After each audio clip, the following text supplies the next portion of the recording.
దైవలేఖనంలో నుండి కొన్ని మాటలు క్లుప్తంగా, మరింతవరకు అవి చక్కని దేవుని మాటలు అందించారు. మరి కొన్ని మాటలు క్లుప్తంగా 1 కొరింథీయులకు రాసిన పత్రిక 15వ అధ్యాయము 54, 55, 56, 57 ఈ 4 వచనాలు చదవండి. ఈ క్షయమైనది అక్షయతను ధరించుకొనినప్పుడు, ఈ మర్త్యమైనది అమర్త్యతను ధరించుకొనినప్పుడు విజయమందు మరణము మృంగివేయబడెను అని వ్రాయబడిన వాక్యము నెరవేరెను. ఓ మరణమా, నీ విజయం ఎక్కడా? ఓ మరణమా, నీ ముల్లెక్కడా? మరణపు ముల్లు పాపము, పాపమునకున్న బలము ధర్మశాస్త్రమే. అయినను మన ప్రభువైన యేసుక్రీస్తు మూలముగా మనకు జయము అనుగ్రహించుచున్న దేవునికి స్తోత్రము కలుగునుగాక. ఆమేన్, హల్లెలూయా. అందరు ఈ మాట నాతో పలకండి. అయినను, కొంచెం బిగ్గరగా, అయినను మన ప్రభువైన యేసుక్రీస్తు మూలముగా మనకు జయము అనుగ్రహించుచున్న దేవునికి స్తోత్రము కలుగునుగాక. ఆమేన్. చూడండి, ఇక్కడ ఈస్టర్ దినాన, ఈ పునరుద్ధాన దినాన మనం గ్రహించవలసిన మరొక మాట ఏంటంటే విజయం. అందరు చెప్పండి మాట, ఇంకొకసారి పలకండి. విజయం, గెలుపు. ఈ భూమి మీద పుట్టినది మొదలుకొని లక్షలాది మంది ప్రజలు పుట్టారు, చనిపోయారు. జ్ఞానవంతులు ఉన్నారు, తెలివితేటలు కలిగిన వారు ఉన్నారు, యుద్ధ వీరులు ఉన్నారు, బలశౌరులు ఉన్నారు. ఈ భూమి మీద రకరకాలుగా, స్తోత్రం కలుగునుగాక, యుద్ధాలు గెలిచిన వారు ఉన్నారు. అలాగే పరుగు పందాలు గెలిచిన వారు ఉన్నారు. అలాగే క్రికెట్ ఆటలలో గెలిచిన వారు ఉన్నారు. ఇంకా ముందుకు వెళ్తే ఒకప్పుడు యుద్ధాలలో విజయాన్ని పొందిన వాళ్ళు ఉన్నారు. ఇలా అనేక మంది ఆటల్లో గెలిచారు, జీవితంలో గెలిచారు, ధనములో గెలిచారు, పేరు ప్రఖ్యాతుల్లో గెలిచారు. కానీ ఈ గెలిచిన వారందరూ కూడా మరణం దగ్గరికి వచ్చేటప్పటికి ఓడిపోయారు. స్తోత్రం కలుగునుగాక. 10,000 మందిని గెలిచిన యుద్ధశూరులు కూడా మరణాన్ని గెలవలేకపోయారు. పరుగు పందెములో కొన్ని ప్రియదేవుని పిల్లరా చాలా వేగంగా పరిగెత్తగలిగిన వారు కూడా, పరుగు పందాలు గెలిచిన వారు, కప్పులు గెలిచిన వారు కూడా ఈ మరణాన్ని గెలవలేకపోయారు. భూమి మీద పుట్టిన వారిలో ఏ ఒక్కరు కూడా డబ్బు గెలిచారు, ఆస్తి గెలిచారు, రాజ్యాలు గెలిచారు, పేరు ప్రఖ్యాతులు గెలిచారు. కానీ దేన్ని గెలవలేకపోయారంటే మరణాన్ని గెలవలేక అందరూ మరణము ముందు ఓడిపోయారు. కానీ మరణాన్ని గెలిచింది ఒకే ఒక్క వ్యక్తి, అది మన ప్రభువైన యేసయ్య మాత్రమే. చప్పట్లు కొట్టండి ఒకసారి గట్టిగా. హల్లెలూయా, హల్లెలూయా. మరణాన్ని గెలిచింది. చెప్పండి చెప్పండి, ఎవరు కదా? అనేక మందికి సమాధులు ఉన్నాయి. ఏ దేవుడికైనా, లేకపోతే దేవతలుగా పిలువబడిన వారికైనా, గొప్పవారికైనా, ధనికులకైనా, ప్రపంచంలో వారందరికీ ఏమున్నాయి? సమాధులు ఉన్నాయి. చాలించారు తమ జీవితాలు, తమ అవతారాలు. కానీ మన ప్రభు యొక్క దైవత్వం పునరుద్ధానంతోనే మొదలైంది. స్తోత్రం చెప్పండి గట్టిగా. ఆ ప్రియ దేవుని పిల్లలారా, అందరి మహిమ, అందరి కీర్తి పుట్టుకతో మొదలైపోయి మరణంతో ఆగిపోయింది. మరణం తర్వాత వారి పేరు కూడా ఏమైంది? మాసిపోయింది. కానీ మన యేసయ్య దైవత్వం మరణం తర్వాత పునరుద్ధానంతోనే ప్రారంభమైంది. స్తోత్రం కలుగునుగాక. మన దేవుడు పునరుద్ధానుడు, మన దేవుడు పునరుద్ధానుడు, మన దేవుడు పునరుద్ధానుడు, మన దేవుడు సజీవుడు. స్తోత్రం కలుగునుగాక. హల్లెలూయా, హల్లెలూయా. ఆయన పునరుద్ధాన బలము ఎదుట ప్రపంచంలో శక్తివంతమైన రాజ్యం అండి రోమా సామ్రాజ్యం. సంఖ్యలు వేశారు, ఇంకా రాజముద్రను గుద్దారు అక్కడ. స్తోత్రం కలుగునుగాక. ఇంకా రాళ్ళను అడ్డంగా పేర్చారు అక్కడ, ఇంకా సైనికులను కాపలా పెట్టారు అక్కడ. కానీ ఆ పునరుద్ధాన బలము ఎదుట ముద్రలు ఏమైనాయి తెలుసా? ఓడిపోయాయి. స్తోత్రం చెప్పండి గట్టిగా. ముద్రలన్నీ ఎన్ని ముద్ర అంటే అధికారమే కదా. ముద్ర అంటే ప్రియదేవుని పిల్లలారా ప్రభుత్వమే కదా. ఆ ముద్రలన్నీ ఏమైపోయినాయి? ఓడిపోయినాయి. ముద్రలు తెగిపోయాయి, సంఖ్యలు తెగిపోయాయి. కావలి వారు, ఆ సైనికులు, ఆ సైన్యమంతా గడగడ గడగడ వణికిపోయారు. ఆ రాయి తనంతట తానేమైందంటే పక్కకి దొరలిపోయింది. పునరుద్ధానుడిగా ప్రభువు లేచాడు. స్తోత్రం చెప్పండి గట్టిగా. ప్రభు పునరుద్ధాన బలం ఎదుటండి ఎన్ని ముద్రలు వేసినా ఆగవు. గట్టిగా ఆమేన్ చెప్పండి. ఏంటి? ఎన్ని ప్రభుత్వ ముద్రలు గుద్దినా పునరుద్ధాన బలం ఎదుట ఆగదు. ఎన్ని సంఖ్యలు వేసినా పునరుద్ధాన బలం ఎదుట ఆగదు. ఎంత రాళ్ళు దొర్లించి ఎంత చేసినా కూడా ఆగదు.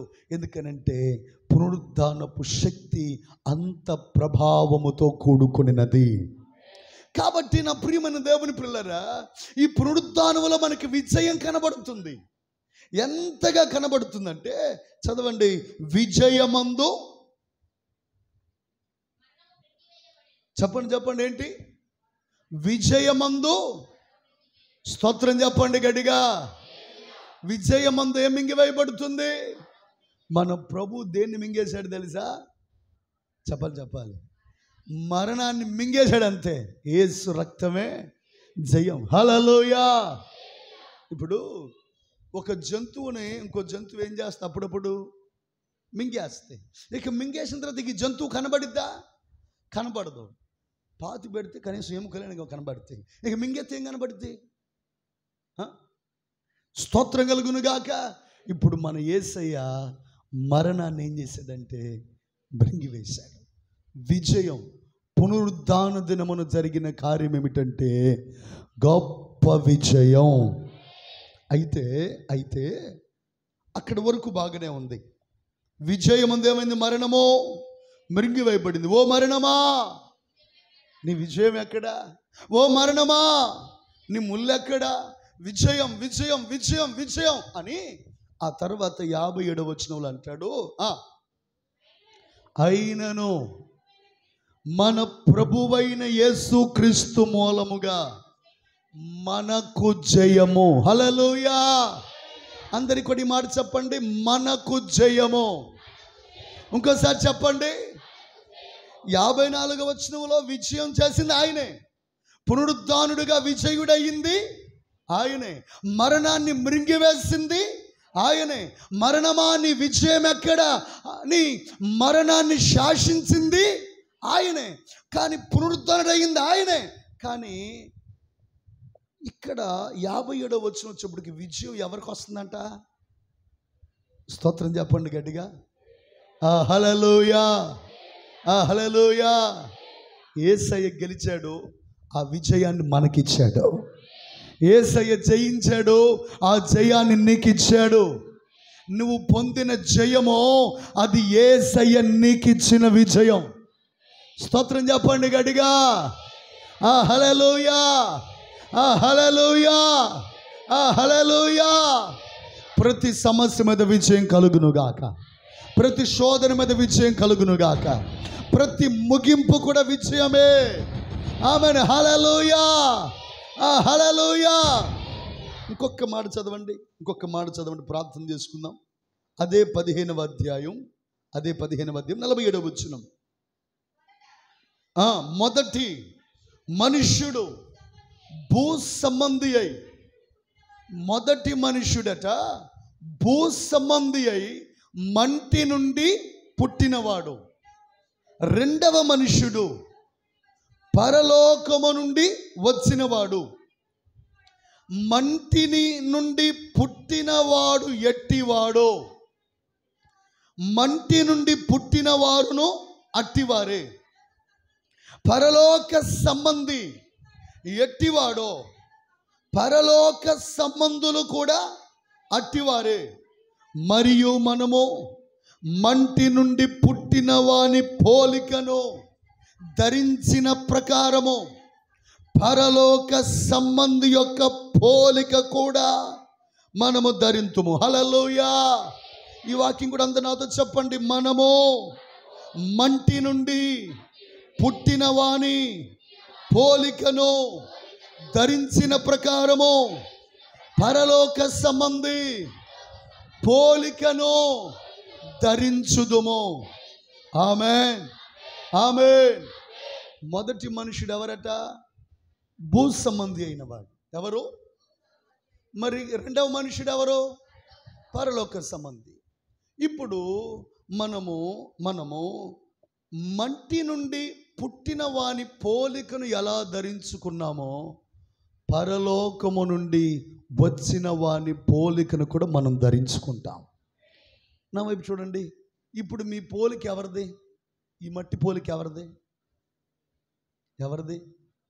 ఈ మట్టి పోలిక ఎవరిది? చాలాసార్లు ఇదిగో మీ నాన్నలాగా ఉన్నావు, లేకపోతే మీ అమ్మలాగా ఉన్నావు, లేకపోతే మీ తాతలాగా ఉన్నావు అని చాలాసార్లు అంటారు లేదా? స్తోత్రం కలుగునుగాక. హల్లెలూయా. కానీ ఇప్పుడు ఉదాహరణకి చెప్పాలంటే కదా, మా అమ్మ చక్కగా తెల్లగా ఉంటుంది. ఆమెను చెప్పండి. వాళ్ళు 6 అక్కా చెల్లెళ్ళు. ఎంతమంది? 6 అక్కా చెల్లెళ్ళు కూడా తెల్లగా ఉంటారు. వాళ్ళ పిల్లలు కూడా తెల్లగా ఉంటారు. ప్రైజ్లా. కానీ ఏదైనా ఫంక్షన్ జరిగితే మేము వెళ్తే ఆ గ్రూప్ ఫోటోలో ఉంటే వాళ్ళందరూ తెల్లగా ఉంటారు. మా అక్క నేను మాత్రమే కలర్ చేంజ్. స్తోత్రం కలుగునుగాక.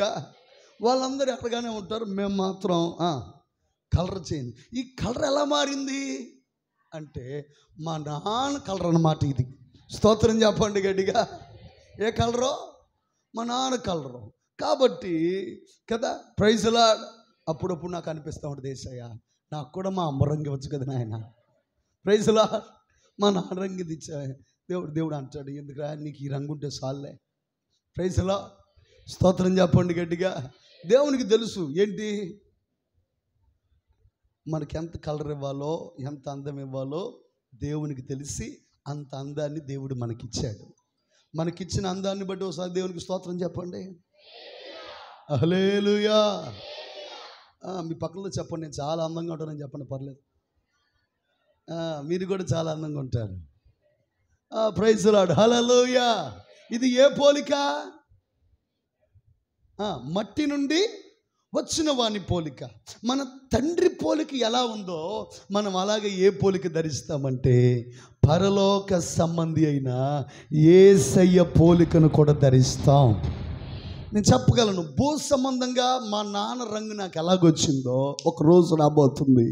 ఆ రోజు పరలోక సంబంధి అయిన తండ్రి పోలిక కూడా నాలో కనబడితే, ఆ తండ్రి పోలిక కూడా మీలో కనబడితే. హల్లెలూయా. ఇదెంత కన్ఫామో, ఇదెంత ఖచ్చితమో. భూ సంబంధంగా వచ్చింది ఇది ఎంత ఖచ్చితమో, పరలోకంగా వచ్చింది కూడా ఇది కూడా అంతే ఖచ్చితం. అయితే పరలోక సంబంధమైన పోలికలో ఒక్క పోలిక ఏంటంటే పునరుద్ధాన పోలిక. చెప్పండి, పోలిక. విజయమందు మరణము మిరింగివేయబడెను. దేవుడు ఏం చేశాడు? విజయమందు మరణాన్ని మిరింగివేశాడు.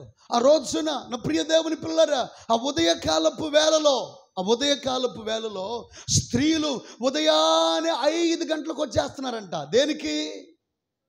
చనిపోయిన యేసయ్య శరీరానికి సుగంధ ద్రవ్యాలు పొగడానికి. ఇప్పుడు మన భారతదేశంలో కూడా చచ్చిపోయిన మరి 3వ రోజు 7వ రోజు చచ్చిపోయిన వాళ్ళకి వాళ్ళకి ఇష్టమని తెచ్చి పెడతారు కదా. ఏ రోజు చచ్చిపోయిన వాళ్ళకి? 3వ రోజు 5వ రోజు. ఏ రోజు? వాళ్ళకి గారెలు ఇష్టమైతే గారెలు అవన్నీ ఏం చేస్తారు? ఇష్టమని తీసుకెళ్ళి సమాధి దగ్గర పెట్టి నాకు అప్పుడప్పుడు అనిపిస్తుంటుంది. మొదట్లో ఒకరిద్దరు ఫోన్ చేశారు నాకు, భూస్థాపితం చేస్తాను కదా, స్తోత్రం చెప్పండి గట్టిగా. భూస్థాపితం అయిపోయిన తర్వాత 3వ రోజు, పాస్టర్ గారండి మరి ఇష్టమని తీసుకెళ్ళి పెడదాం అనుకుంటున్నామండి, మరి పెట్టమంటారా వద్దంటారా అని. మళ్ళీ వద్దన్నాను అనుకో, మళ్ళీ వాళ్ళకి మళ్ళీ లేని పోని పీకులాట ఎందుకని, సరేనమ్మ మీ ఇష్టం పెట్టినా ఏమి లేదు, పెట్టపోయినా ఏమీ లేదంటే వాళ్ళు ఇల్లే వాళ్ళు వెళ్ళకుండాలు. పాస్టర్ గారు మీరు రారా అయితే ఎక్కడికి? మీ బాబాయికి పెట్టు. నేను ఎందుకమ్మా, నువ్వే పెట్టుకో కావలసినంత. ప్రైజ్ ది లార్డ్ అంటే ప్రార్థన చేస్తారండి. ఏం చేస్తారని? ప్రార్థన చేస్తారండి. మీరు ప్రార్థన చేస్తే ప్రైజ్ ది లార్డ్, ఒకవేళ పొరపాటు నేను ప్రార్థన చేశాను అనుకో, చచ్చిపోయినాడు గబాలను లేచాడు అనుకో తిండి తినడానికి. ప్రైజ్ ది లార్డ్, హల్లెలూయా, గట్టి చేద్దాం, హల్లెలూయా. లేని పోని బాధ ఎందుకు కదా. ఎలాగా మన దేశంలో ఎలాగైతే 3వ రోజు పెడుతున్నామో, వాళ్ళు ఏం చేస్తారంటే చనిపోయిన దేహానికి డాక్టర్ టైం ఉందా? అయిపోయింది. సుగంధ ద్రవ్యాలు తీసుకొచ్చి పూయడానికి అక్కడికి వచ్చారు. కానీ వారు అక్కడికి వచ్చేటప్పటికి సమాధి ఎలా ఉంది? వారు అనుకుంటున్నారట, ఒక్క మాట జ్ఞాపకం చేస్తాను, మన కొరకు ఆ రాయిని ఎవడు దొరిలించునో అని అనుకుంటున్నారట. వాళ్ళు ఏమనుకుంటున్నారు చెప్పండి? చెప్పాలి. వారు ఏమనుకుంటున్నారు? మన కొరకు ఆ రాయిని, చదవండి ఆ మాట, 16వ అధ్యాయం మార్కు సువార్త 16వ అధ్యాయం అంతే 2వ వచనం. వారు ఆదివారమున పెందల కాడనే లేచి బయలుదేరి సూర్యోదయమైనప్పుడు సమాధి యొక్క ద్వారము నుండి మన కొరకు ఆ రాయిని ఎవడు పొర్లించునని. ఇప్పుడు ఈ స్త్రీలు వస్తా వీళ్ళు అనుకుంటున్నారు, మన కొరకు ఆ రాతిని మన కోసం ఎవడు దొర్లిస్తాడో, ఆ సంఖ్యలను మన కోసం ఎవడు తెస్తాడో, ఆ ముద్దర్లు ఎవడు విప్పుతాడో, మన కొరకు ఆ రాయిని ఎవడు పొర్లిస్తాడో అని చెప్పుకుంటూ వస్తున్నారు. కానీ తీరా అక్కడికి వచ్చేప్పటికి ఏమైంది? రాయి ముందుగానే పొర్లించబడి ఉంది. హల్లెలూయా. అదే అక్కడ కొరింథీ పత్రిక మనం చదివింది అదే. విజయమును యేసయ్య పొంది ఆ విజయాన్ని ఎవరికి ఇచ్చాడు? ఆయన చెప్పాలి. ఎవరికి ఇచ్చాడు? మనకిచ్చి. మనం అనుకుంటున్నాం మన రాయిని ఎవరు పొర్లిస్తారు, మన విషయంలో ఎవరు నిలబడతారు, మన విషయంలో మన పక్షంగా ఎవరు మాట్లాడతారు, మన పక్షంగా మనకు సహాయం చేసేవారెవరు, మనల్ని ఆదరించేవారెవరు, మనతో మాట్లాడేవారెవరు, మన పక్షాన్ని నడిచేవారెవరు, మన కొరకు ఈ రాతిని దొర్లించేవారెవరు. నువ్వు ఇంకా ఎవరో అనుకుంటున్నావు, కానీ ఆల్రెడీ దేవుడు ఆ రాతిని పొర్లించేశాడు. నువ్వు వెళ్ళిపోవటమే, నువ్వు సాగిపోవటమే. స్తోత్రం కలుగునుగాక. హల్లెలూయా, హల్లెలూయా, హల్లెలూయా. విశ్వాసంతో బయలుదేరాం. అయ్యో ఈ రాత్రిని ఎవరు పొర్లిస్తారు, ఈ సమస్య ఎవరు పొర్లిస్తారు, కానీ మనం బయలుదేరుతూ ఉండగానే ముందుగా ఆ రాయి దొర్లించబడింది. గట్టిగా హల్లెలూయా చెప్పండి. అయ్యో ఇంకో రాయి ఉంది, ఈ రాయి ఎవరు పొర్లిస్తారు, ఈ సంఖ్యలు ఎవరు ఇప్పుతారు, ఏం పర్లేదు, మనం వెళ్తూ ఉండగానే ముందుగా ఆ సంఖ్యలు తెంచబడి ఉన్నాయి. ఆమె శబ్దం గట్టిగా. ఇదిగో ఈ ముద్రలు ఎవరు విప్పుతారు, ఈ ముద్రల నుండి మనం ఎలా జయం పొందుకుంటాం, ఏం పర్లేదు, మనం వెళ్ళేసా మనకి ఏమై ఉన్నాయి. ప్రభు అంటారు, నేను నీకు ముందుగా పోవచ్చు. ఎలాగట? నేను నీకు ముందుగా పోవచ్చు, మెట్టగా ఉన్న స్థలములను సరాలము చేస్తాను, ఇత్తడి తలుపులను పగలగొడతాను, ఇనుప గడియలను వెడగొడతాను. మనకు ముందు నడిచేది ఎవరు? గొర్రెలకు కాపరి ఎలా ముందు నడుస్తున్నాడో ప్రభు కూడా మనకు ముందు నడవబోతున్నాడు. స్తోత్రం కలుగును గాక. హల్లెలూయా. ఆయన మనకు ముందుగా నడుస్తున్నాడు. స్తోత్రం కలుగును గాక. మనకు ముందుగా నడుస్తున్నాడు. ఆయన మనకు ముందుగా నడుస్తున్నాడు.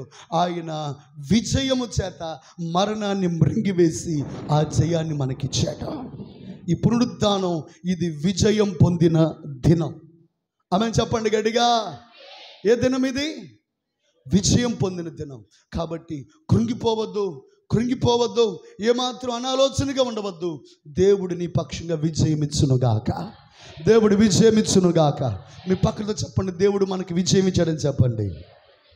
ఇంకోసారి చెప్పండి, దేవుడు నీకు విజయం ఇచ్చాడని చెప్పండి. దేవుడు నీకు విజయం ఇచ్చాడు. వాళ్ళు దాక్కున్నారండి. ఎక్కడా? ఎన్ని రోజులు దాక్కున్నారు? 8 రోజులు దాక్కున్నారు. కానీ పునరుద్ధాన బలం ఏం చేస్తున్నాడు? దాక్కున్న వాళ్ళని కూడా బయటికి తీసుకొచ్చింది, మొద్దలను పగలగొట్టిందంటే. కాబట్టి మనం కలవరపడవద్దు. మన దేవుడు సజీవుడు. తలలు వంచండి, ప్రార్థన చేసుకుందాం. ప్రార్థన చేద్దాం. ప్రభువుని అడుగుదాం. అయ్యా, నాకు విజయం ఇచ్చినందుకు స్తోత్రాలు చెప్దాం. మనసారా మనం ప్రభువుని అడుగుదాం. దేవా, మాకు విజయం ఇచ్చినందుకు వందనాలు, మాకు జయం ఇచ్చినందుకు వందనాలు చెబుదాం. మనసారా ప్రభుతో చెబుదాం. మనసారా